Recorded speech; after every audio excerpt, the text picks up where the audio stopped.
What's going on, guys? MMA Outlaw back here with another video, and today we're going to be breaking down every single fight that's happening tomorrow at UFC Fight Night.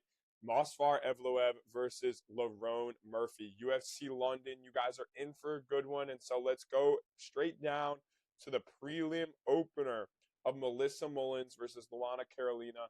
And I'm going to speed through these first two fights because honestly, I don't have too strong of a read on them. Luana Carolina, we saw her get spinning elbowed into the shadow realm by Molly McCann. Melissa Mullins has kind of had every other type of career. She won or lost her last one, won the one before that, lost the one before that.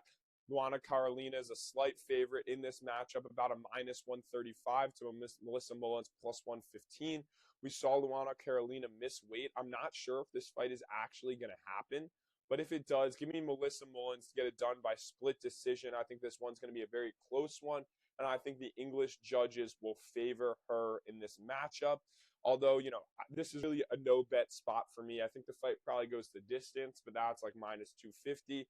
And so, again, I just probably would stay away from this one. Don't even turn your Paramount on until the first two fights are over. And so, moving upward, Shanelle Dyer versus Ravena Oliveira.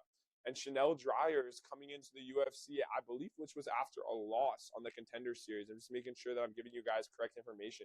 Yep, after a loss on the Contender Series, but Ravena Oliveira has shown us, you know, absolutely nothing impressive in her career, right? 2 losses in the UFC, 0-2 thus far. We see Shanelle Dyer, I believe, is like a minus 460 favorite. That's for a reason. Again, I would not bet on this fight. I would not put my hard-earned money on this. But I believe Shanelle Dyer probably gets this done pretty easily. I think it probably happens by decision as well. And so, moving upward, you know, the English fighters, I believe, will start off the card 2-0. The judges kind of favoring them a little bit, and I think that's something we got to take into consideration. Moving onward, Shem versus Abdul-Kareem Al-Selwady. And so Shem, very, very talented UFC fighter. We saw him lose. I wouldn't say very, very talented, but I would say above average UFC fighter, right? We saw him lose in his UFC debut to what I believe was Evloev, but Evloev is very, very, very talented. He's 3-0 in the UFC, a very hot prospect, and it's going to take a really high-level fighter, in my opinion, to beat someone like Evloev. Abdul-Kareem Al-Selwady has 4 losses in the UFC. Not 4 losses in the UFC, I apologize. 4 losses in his career, all 4 of which have come by knockout. And so this is a really interesting fight to try and break down. I'm going to check the odds, but I believe this fight is about a pick'em, if I'm not mistaken. Yep, Shamrock minus 104, Abdul-Kareem Al-Selwady coming in at minus 118. You know, Al-Selwady is favored to win by points, and then Shamrock by points, and then Shamrock by decision. I, again, believe this fight is going to be incredibly close. And when you have an incredibly close fight and there's an English fighter here, right, when we get a split decision, I believe that split decision is probably going to favor the Englishman. And so give me Shamrock to beat Abdul-Kareem Al-Selwady. The English fighter starting 3-0 on the card. I promise you guys, I'm not just going to pick the English fighters at UFC London in the O2 Arena in the United Kingdom, but it's kind of hard, right? When these fights are a toss-up, right? When you think these fights are going to decision, right? Like, I'm 99.9% sure this is a fight that if Shamrock doesn't submit him, then this fight will go the distance. Let me see, will the fight go the distance? Minus a 128. Yes, that's honestly not a bad shout. But I think Shamrock, you know, by submission or points is probably a really good double chance to take. I think Shamrock will probably get this done against Abdul-Kareem Al-Selwady. But the thing is, Abdul-Kareem Al-Selwady is very chinny. So Shamrock could always, you know, just club him. No club and sub, just club him. But I don't think Shamrock's striking is all that great. I don't believe Abdul-Kareem Al-Selwady is all that great either. I think he's just an all-around kind of fine mixed martial artist. And so give me Shamrock to win this fight by submission or decision. And so moving upward, Louie Sutherland versus Brando Pericic. And this fight is going to be an awesome fight in the heavyweight division. Louie Sutherland, we saw him be the next victim of Walter Walker, getting that heel hook snatched with Walter Walker put on the heel chain right after he beat Louie Sutherland. But Louie Sutherland is a big, big boy in the heavyweight division. You see that right there. 6'3", 265, weighs into the heavyweight limit each time. large reach, and loves to move forward and stand and bang. I'm just looking down here so I can check out the odds. Louie Sutherland is a plus 210 favorite. And I know Brando Pericic has had some good fights here on the Contender Series, had a crazy knockout win, I believe. I'm just checking who that was against because I have no idea. But the problem is with some of these guys who are coming in on the Contender Series, particularly in the heavyweight division, they're facing guys who had no resistance. And no, it wasn't on the Contender Series. He just came in and beat Alicia. Yeah, I mean, his first fight was pretty much a non-factor, right? That guy, I don't know why he was in the UFC. And so Brando Pericic, while he is really talented, while he does win a lot of his fights by knockout, Louie Sutherland really struggles with fighters who are going to take it to the ground. Louie Sutherland does an amazing job when fighters are going to move forward, he gets to stand and bang with other big heavyweights. And Brando Pericic, while he does have a lot of power, I don't really understand why Pericic is a minus 270 faithful. And so we're going to keep it rolling with the English fighters. I know what you guys are thinking. This guy's just going to pick every single English fighter. I promise you I will not. But Louie Sutherland, the value at plus 210 is simply too much to pass up on. This is going to be one of the fights that I absolutely throw money down on. Louie Sutherland money line at plus 210. Great value. I think we're going to be taking a lot of underdogs here on this card. And Louie Sutherland to win by KO at plus 340 is also a great shout. Let's see what the double chance is. Louie Sutherland by KO or points is plus 240. I don't think he submits Brando Pericic. I don't think Louie Sutherland has a submission win. In fact, he does not. He is 8-0 in his career by KO and 0-1 in his career when the fight ends by submission, hence that Walter Walker loss. And so give me Louie Sutherland as one of our best bets at plus 210. He's absolutely someone we're going to be taking. I think he's going to get the job done by KO against Brando Pericic. And so moving upward, we got Mantas Kondratavicius versus Antonio Trocoli. And Trocoli sucks. I mean, I don't know why Trocoli is still in the UFC. I'm just checking. I'm looking again. Anytime I'm looking down, I'm looking at odds, or I'm just trying to remember who the last guy that Antonio Trocoli faced. Antonio Trocoli actually made it, 3 rounds with Shara Bullet. I didn't see that here quite yet, but I remember that Trocoli fight against Shara Bullet. But Trocoli is just terrible. I think he's gotten finished in the first round like 2 or 3 times in a row here at this point. Submitted in the first round by Mansour Abdul-Malik. Submitted in the first round by Tresean Gore. Really, Tresean Gore is really not a very good UFC fighter. Yeah, and I don't even know why he still is getting opportunities here in the UFC. We saw him lose on Dana White's Contender Series to get turned into a no contest, right? And then we've seen in the UFC 3 straight losses since he's been signed. And I think Mantas Kondratavicius absolutely dismantles Antonio Trocoli. I think maybe this is a fight that you would want to do like a little sweat on, right? Mantas is minus 750 for a reason, right? But maybe you would want to say total rounds, right? Like, I don't love the over 1.5 because I think Antonio Trocoli could get finished early in the second, but the over 1.5 is plus 192 for that reason. And so I'm trying to find round props here. They don't have on FanDuel, fight to start round 2 quite yet up, but I think that's the play here. If you're going to bet on this fight, you're going to bet the fight to start round 2, and you're going to hope that you're going to have a little 5-round sweat, one of my favorites. Just pray that Antonio Trocoli doesn't get finished in the first round, and hopefully Mantas can get him out of there right after that. I also think Mantas round 2, round 3 is not a bad shout, but Antonio Trocoli, he just kind of cowers up in a ball, and he is not a very good fighter. And so give me Mantas to absolutely dismantle him. And the angle for betting here on this fight will be the fight to start round 2, another plus money thing that is absolutely going to be on the betting card. So, Louie Sutherland and the fight to start round 2 is going to be on the betting card. And so here we go, moving upward to Mario Pinto versus Felipe Franco. And so Mario Pinto is the biggest favorite on this card. I believe it was minus 900. I just saw it when I had my phone up last. Mario Pinto with an incredibly impressive performance in his last bout against, who was that against? It was against Johannato Denise. An incredible performance again.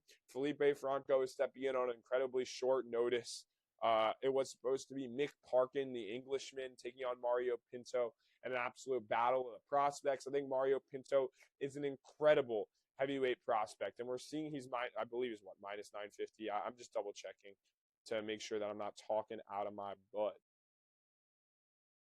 The odds are not even showing up on FanDuel at the moment. And so Mario Pinto, I believe he was like a minus 900 favorite when I looked earlier. I don't really know how Mario Pinto is going to get it done. I would say probably he's going to KO Felipe Franco. But we've seen Mario Pinto, like, could there potentially be like a long shot, like submission angle? And that's what I just want to investigate Felipe Franco a little bit more because, haven't seen much of his tape.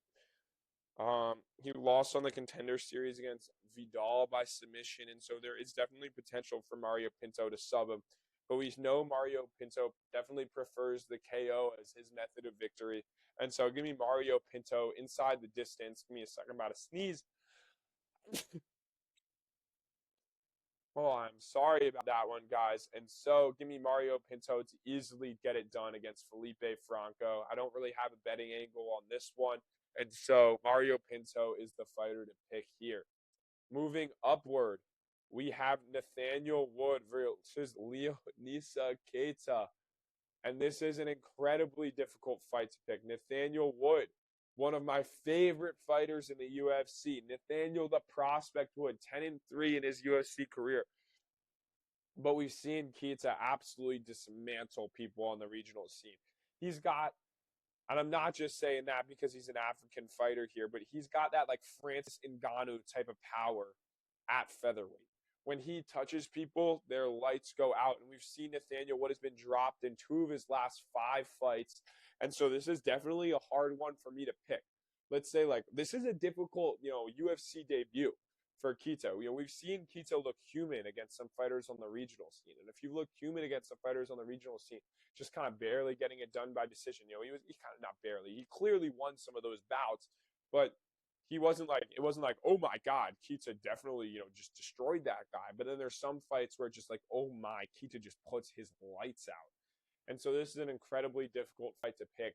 I think the betting angle here on this fight, it just has to be the fight to go the distance. I want to see what the odds are on that. Keita, I think Keita could easily win by KO. Yes. And Keita by KO is the shortest outcome in the method of victory when I look on FanDuel. But the fight to go the distance is minus 104. I think that's the angle. Ultimately, I think this is a very close fight. I think Keita probably easily wins round 1. I think Keita probably drops Nathaniel Wood at some point in the fight.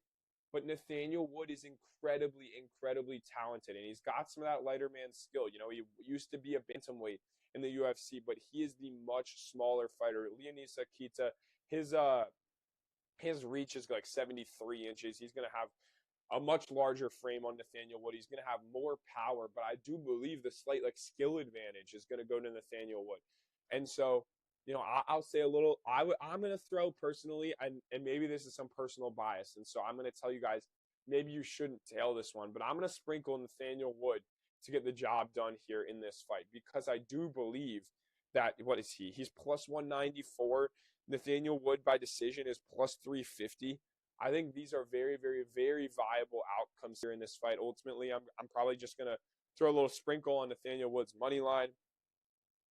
The larger betting angle I'm probably going to take on this fight would be the fight to go to the distance. I think Keita could easily win a decision here, just the power, doing more damage. But I just love Nathaniel Wood. I love his talent. I'm in the process of building what I call like a TSR rating, a true skill rating of every single fighter. And Nathaniel Wood is high up there based on his advanced analytics. And so Nathaniel Wood is an underrated UFC fighter. So give me Nathaniel. You know what? For my prediction, I'm going to take Nathaniel Woods, get the job done. Maybe I'm picking with my heart. Maybe I'm just picking the Englishman. But Nathaniel Woods get the job done. For the betting angle, I'm going to tell you guys to take the fight to go the distance. And that'll definitely be a best bet. So the best bets right now, we got Louie Sutherland plus 210. I'm just scrolling down so I can remember what the other best bets were. The sweat of Mantas, Antonio Trocoli to hit round 2.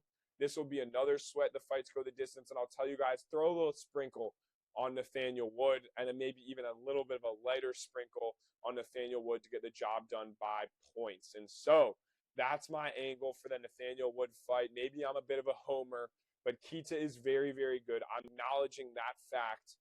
But give me Nathaniel Wood. I want Nathaniel Wood all day. And so moving onward, Mason Jones versus Axel Sola. And Axel Sola has not looked very good in his UFC career.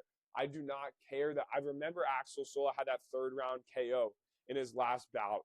And now I'm just going to check against who that was because it was against some bum, and I'm drawing a blank. Oh, holy Axel Sola. Who was his last win against? Yeah, he beat Reese McKee. And I'm sorry that I just called you an absolute bum, Reese McKee. But now I remember Reese McKee, the 155er, or not Reese McKee, the 155er, Alex Sola, the 155er. You know, they did that fight against Reese McKee at Reese McKee's division in the welterweight division. And Axel Sola just looked a little bit like the more talented fighter. And if you remember, I wasn't on YouTube quite at this point, but I did pick Reese McKee to win that bout. And if anything, that tells you what I think of Axel Sola's regional career. Axel Sola did not look very good against on the regional scene. Had some very questionable decisions. You know, honestly, just not too talented of a fighter. And I know Mason Jones had that like kind of questionable fight against Jeremy Stevens where he looked so. Jeremy Stevens landed some big power shots against Mason Jones. But then Mason Jones came back and had an absolutely huge KO win over Balaji Oki. And I know we just saw Manuel Sosa disperse of Balaji Oki in the third round, absolutely throw him in the garbage. But I will say, Balaji Oki looked pretty good in that Manuel Sosa fight. And Mason Jones was able to get Balaji Oki out of there in the third round. And Mason Jones kind of has that power that accumulates over fights. And I'll let me guess, Mason Jones is like a minus 170 favorite here in this spot. Mason Jones only minus 138, and so that's certainly going to make the best bets as well.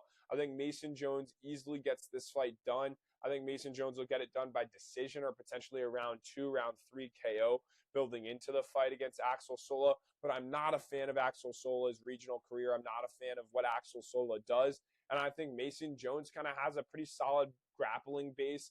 He's pretty good in the body lock positions. He holds his own on the feet, has some power that accumulates over fights. And so give me Mason Jones as the prediction. Mason Jones as one of the best bets as well. And so moving on with Danny Silva versus Kurtis Campbell. Kurtis, the Pink Panther.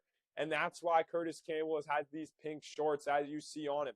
Kurtis Campbell, an incredible prospect making his debut in the UFC. But he gets no joke drawing into Danny Silva. Danny Silva has had some incredible wars. He had that war with Angel Pacheco. He had that war with Josh Cooleybow. He just gets into these scraps, and his significant strikes per minute, it's like somewhere north of 9 significant strikes per minute. He puts the pace on people. And so this is no joke for Kurtis Campbell making his UFC debut. This is a very difficult fight, and I just want to check what the odds are. And Kurtis Campbell's only minus 230. And if anything, I think that shows to you how close of a fight this really is, right? Kurtis Campbell is an incredible prospect that has a lot of hype on his name. Hey, he's getting custom shorts in his first UFC fight. He's the opener of the main card in his first UFC fight at a big fight night in the O2 Arena in England. Give me Danny Silva. Give me Danny Silva. It's going to be a close fight. It's going to be a scrap. I think this is one where split decision could go to Kurtis Campbell, right? But we have to take some of these value spots. Louie Sutherland at plus 210, that's value. Danny Silva at plus 190, that's just value that I simply cannot pass up upon. And so I think if you follow all of these, if you tail all of these picks, right? I'm not saying every single one of these underdogs is going to win. Man, I believe it. I believe it. But if you bet on all of them, on the aggregate, you're going to be making money.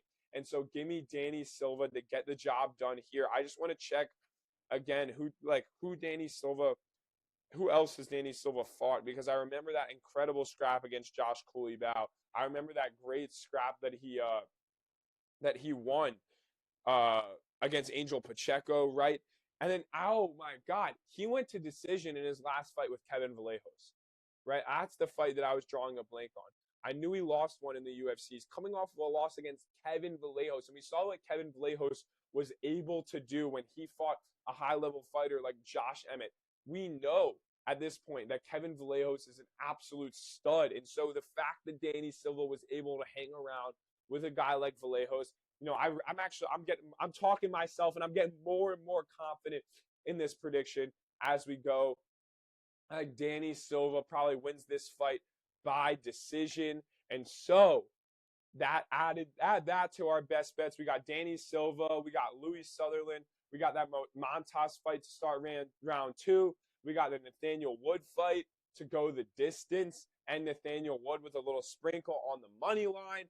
And so moving upward, we got CLD, Christian-Leroy Duncan, taking on Roman Dolidze.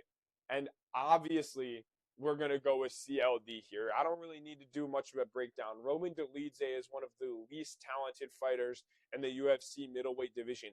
CLD is coming off of that crazy spinning back fist KO over, I'm drawing a blank again on who that spinning back fist KO was against. Who was it? It was against Marco Tulio, right? CLD has not been in there with the most incredible guys. We remember seeing him lose to RoboCop Gregory Rodriguez, but we know how good RoboCop Gregory Rodriguez is. And I'm drawing a blank again on Roman Dolidze's last fight, but he got subbed by Fluffy, and Fluffy really put that pace on Roman Dolidze. But it was a 4th round submission. Roman Dolidze was definitely able to hang in there.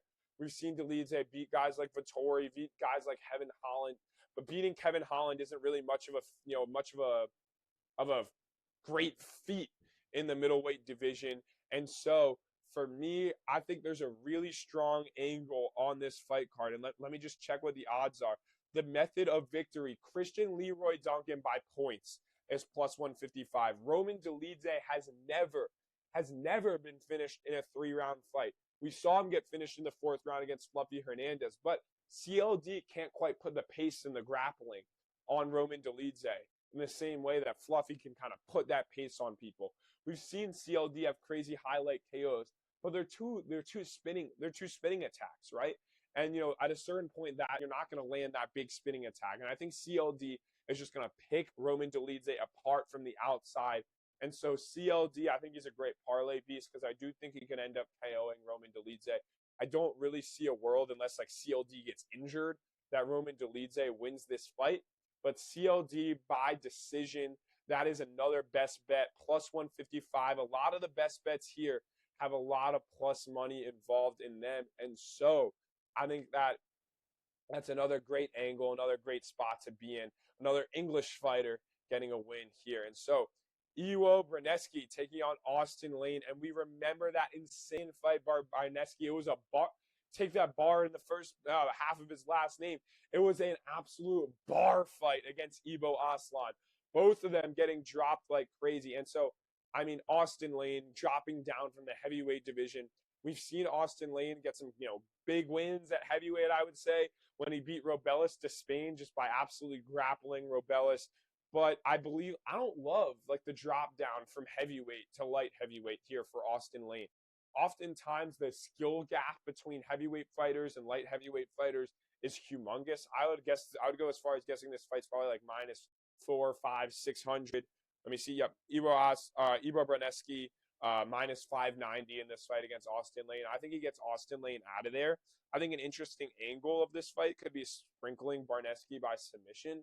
But we've seen Austin Lane, when his chin gets touched, he goes out cold. And so I think Braneski probably gets this fight done pretty easily, pretty early in the fight. Give me Braneski inside the distance. I know that's probably not a great betting angle. But I really don't see a world in which Austin Lane could ever win this fight. And so, I mean, maybe he could get a decision through grappling, but I think Braneski pretty easily gets this job done by submission or decision. I'm curious what that kind of double chance is. That's what I'm going to take a look at. His double chance is minus 425. There's no way to bet on this fight. But Braneski, I guess if you want to throw him in a parlay, I don't love throwing guys that are like above minus 300 into parlays. And so give me Braneski to win the fight. That's prediction. Probably no best bet here. But Austin Lane will be the much larger guy in this fight. I think it'll be interesting to watch, and it'll be a fun one, that's for sure. So moving onward, Michael Venom Page versus Sam Patterson. And so this is the one that I have been having the most trouble with. And I need you guys to help me out in the comment section of this, because, man, MVP versus Sam Patterson, this is a difficult one. We saw Sam Patterson get absolutely dismantled by Yanal Ashnuz. But Sam Patterson moved up to welterweight and has been an absolutely different fighter since then, marching people down, subbing multiple people in the first round. We've seen him look very, very, very good. And MVP himself has looked very, very talented, in and out striking, right? It really has that unique karate style. But this is MVP's first fight at welterweight in a little bit of time, right? And so he's making that extra cut. I do believe the welterweight guys are a little bit faster. And we saw Ian Gary, a longer welterweight, be able to grapple with MVP. And I do believe Ian Gary's striking is significantly head and away better than Sam Patterson's. But I do believe that Sam Patterson's grappling is better than Ian Gary's. And so where does that leave us? And so, when I was thinking about this fight in my head, I was like, MVP by KO, MVP by decision. It's easy. MVP is going to be something like minus 350. But then I saw this fight line, right? MVP minus 178, Sam Patterson plus 145. And that really makes me start to question. That makes me start to question, is MVP going to get this job done? I believe this is a trap line. I just believe that it's a trap line, right? MVP by KO or decision just seems too easy here. It seems too easy. And maybe I'm falling for, the reverse psychology, trap of the trap. But give me Sam Patterson to get the job done. Give me Sam Patterson to grapple with MVP. I think Sam Patterson ultimately finds a submission over MVP, and Sam Patterson will establish himself as a real problem in this welterweight division. I think this fight is going to be an incredible scrap to watch. I think Sam Patterson could get it done by decision or submission. I really do believe that MVP, maybe he's going to make me look like an idiot. And if he goes out there and Sam Patterson can't get the takedowns, MVP is going to sleep him. He's going to be in and out. But I just hate MVP showboating. I think MVP might win a round, but I think Sam Patterson is going to be too much to handle on the ground. And so a best bet, another official prediction, is going to be Sam Patterson on the money line here. It's it's not chalky, it's sketchy, but I like the angle, and I think this is a trap here. I think we're seeing a big trap here from the UFC. And so moving onward, we got Luke Riley versus Michael Aswell Jr. And I'm not a big fan that Luke Riley is in the co-main event of a UFC London card. I think we could have done more UFC. Could we have brought back a Leon Edwards to be in the co-main event of this spot? But Luke Riley, nonetheless, an incredibly, incredibly talented fighter out of England. Michael Aswell Jr. has looked really, really good in his fights. He puts a pace on people, throws a lot of strikes. But Luke Riley is just a little more technical on the feet, I would say, than Michael Aswell Jr. And I'm having a really, really difficult time with this one, again, because I think this could be a really close decision. But I think Luke Riley will probably be landing the more significant of the strikes, the cleaner of the strikes. I just want to check the odds on this fight. Luke Riley being a minus 215 and Michael Aswell being a plus 175. And so I think, again, there's a lot of value in these underdog spots, in my opinion, on this card. A lot of value in the underdogs. And so I know I've been picking a lot of underdogs. I know I've been picking a lot of English fighters. But, that fight against Balaji that Michael Aswell Jr. lost, that's starting to age incredibly well. Balaji has looked great in his recent performances. That big win over Lucas Almeida for Michael Aswell has looked incredible, right? And Luke Riley has come off of, an insane KO against Brogdon Grad. But I really like Michael Aswell Jr. He's a very, very talented fighter. And so I think this is another split decision fight. I'm curious what the fight to go the distance is in this. Fight to go the distance is minus 124. I think that's probably the betting angle, minus 124 in the fight to go the distance. I do think Luke Riley, this is a showcase spot, right? Could Luke Riley KO him? Yes. Could Michael Aswell Jr. just put the pressure on him, put the pace on him? Also, yes. And Luke Riley's going to have the pressure here in this spot. Michael Aswell Jr. is going to be fighting very light, not fighting in front of the hometown crowd. He's going to be getting booed, doesn't really have much to lose here in this spot. Luke Riley's the big prospect. And I think Luke Riley is incredibly talented, and it's probably going to take someone a little bit higher level than Michael Aswell Jr. to take him out. And so I'm not going to blindly take every underdog here. I think this is probably a no-bet spot for me. I think Luke Riley will be the prediction, but I really could see a world in which Michael Aswell Jr. gets it done. And honestly, in the middle of the fights, as I'm sitting there watching it, I may sprinkle Michael Aswell Jr. just because of the value. But I think Luke Riley ultimately gets this fight done by decision. I believe he's a little bit too technical. He's a little bit higher level than Michael Aswell Jr. is. I believe the guys who are going to give Luke Riley trouble in his UFC career are going to be guys that can take him down and just kind of work that pressure pace on them, on Luke Riley, on the ground. And so I'm probably not going to take Michael Aswell Jr. I'm talking myself out of it. Give me Luke Riley to win this fight by decision. He's probably just going to piece him up on the feet, land a bit of the more significant strikes.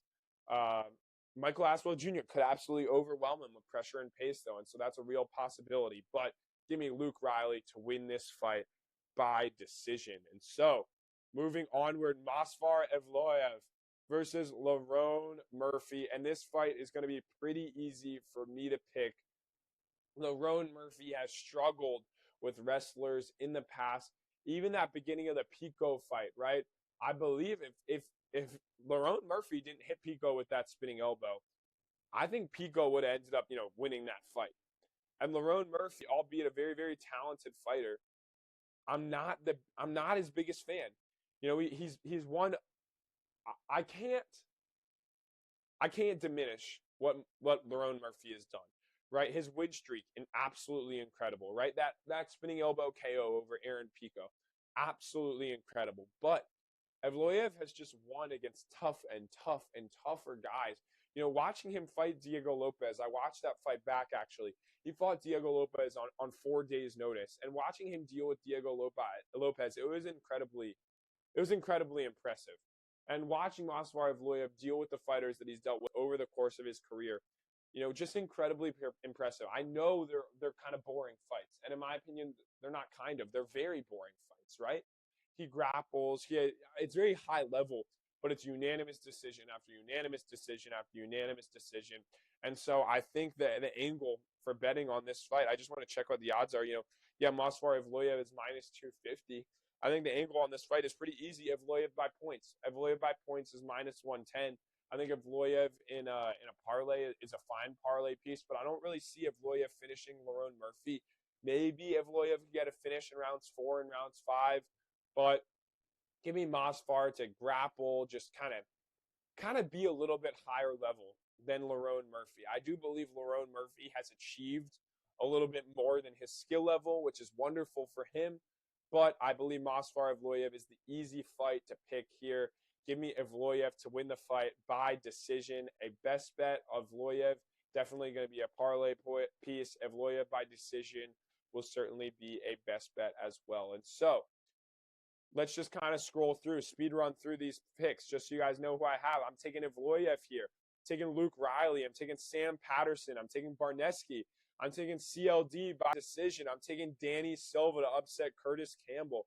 I'm taking Mason Jones versus Alex Sola. I'm taking Nathaniel Wood versus Keita. I know Keita's very, very talented, but give me the prospect, Nathaniel Wood. I'm taking Mario Pinto versus Felipe Franco. Give me Mantas to absolutely dismantle Antonio Trocoli. Louie Sutherland with the big upset, plus 210 underdog to KO Brandon Pericic. Shem Rock to upset Abdul-Kareem Al-Selwady. And for the two women's fight, give me the two English women, Shanelle, Dyer, and Melissa Mullins. And so that's my full card picks. The site for the CYCLE Parlay, I'm a little bit unsure what I'm going to go with now, but I'm going to take Evloev by points for the CYCLE Parlay. I'm going to take, this is a hard one to find the KO here for me.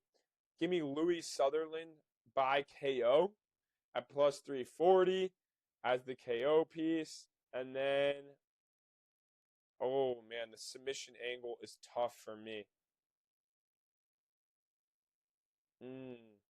Sam Patterson by submission is potential. I don't really love a lot of these guys to win by sub here. In fact, I'm looking at all these guys, and I don't really love any of them to win by submission. And so, with that being said, I think the angle has to be kind of Sam Patterson by submission. And for that cycle parlay, oh man, this is a good one. This is a good one. $2,500 pays out over 108,000. And so again, that cycle parlay for us, the first leg, the leg to win by points. Give me Masar Evloev in the main event to win by points at minus 110. For the KO prop, give me Louie Sutherland to win by KO at plus 340 to get the job done. And then give me Sam Patterson to win by submission at plus 440. $2,500 wins you 108,000. That's the cycle parlay here. And so thank you guys for watching. Thank you guys for tapping into the cycle parlay. We're just going to do one more overview of all of our best bets. And I'm just looking down. So I'm looking at FanDuel so I don't have to scroll through all of the fights on the computer. So Louie Sutherland money line at plus 210 is due for a sprinkle. Absolutely. Nathaniel Wood, that fight to go the distance at plus 100. Absolutely. Nathaniel Wood with a little sprinkle on the money line at plus 195. Mantas against Antonio Trocoli. Give me that fight to start round 2. That's going to be an absolute sweat. Another plus money that hasn't come out. Give me Mason Jones on the money line as a best bet. Absolutely. Give me Danny Silva for the sprinkle on the upset against Curtis Campbell at plus 185. Give me CLD to win by decision. That's the 6th one. CLD is plus 155. A lot of these pieces are just value pieces. I think more of these picks are going to win than lose, right? And when you're taking plus money, that's a good thing. That means there's value involved. Give me Sam Patterson on the money line. That's going to be a lighter sprinkle. Then even in lighter sprinkle, we're going to have all of those props involved in that cycle parlay for a sprinkle. So that's Sam Patterson by submission. That's Louie Sutherland by KO, we're going to sprinkle. And then not to spoil one of the other best bets, but Masar Evloev by points. And that's what we're betting on. That's the cycle parlay. And so if you guys like the breakdowns, make sure to leave a comment. Let me know who you think is going to win. Make sure to like and subscribe if you're enjoying the content. And I'll catch you guys on the next episode. Peace.